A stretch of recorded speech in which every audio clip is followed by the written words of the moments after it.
itapon na naman na bag si sir. So tinanong ko siya kung need pa ba niya. Sabi niya, take it if you want, dahil hindi na daw niya gusto. So hinalungkat ko, may dalawang sombrero, may t-shirt, may ano pa dyan, mga abubot-abubot sa loob. Siguro giveaway sa kanya dahil isang manager ang amo ko, yung anak ni madam na lalaki na siyang alaga ko din. Oh, hinalungkat ko, ang bag na blue din is may dalawa sa loob, tapos ang gaganda niya kasi matibay siya, so pwede pang school ng mga bata.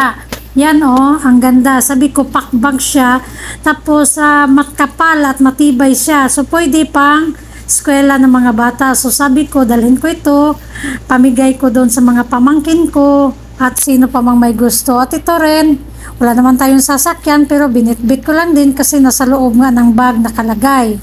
Ang kagandahan kapag hindi madamot ang mga amo natin is lahat ng ayaw nila is bibigay sa atin. Tapos hindi pa naman sila bibili ng hindi mga branded na mga gamit, mula sapatos, damit, at ano pa man, mga branded talaga. So makaroon tayo talaga ng mga gamit na mga branded. Kaya ang dami ko na rin nagiging shoes, andun sa Pilipinas ng iba, mga damit, kinukuha ko yung mga gusto ko. Ang iba, ayaw ko naman dahil marami din silang mga pang-winter. Hindi naman natin magagamit yung mga damit na makakapal. So yung mga nagustuhan ko lang ang kinukuha ko sa damit ni madam. Ito namang anak ni madam na si Sir Muhammad is lagi yan nagbibigay sa akin ng mga t-shirt.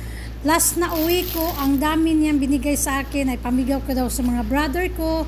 So hindi na ako bumili ng mga pampasalubong sa mga kapatid ko. So malaking bagay din yun at nakakatipid tayo. Ito nga at marami na naman akong naipon ng mga bigay-bigay, mga t-shirt, mga short.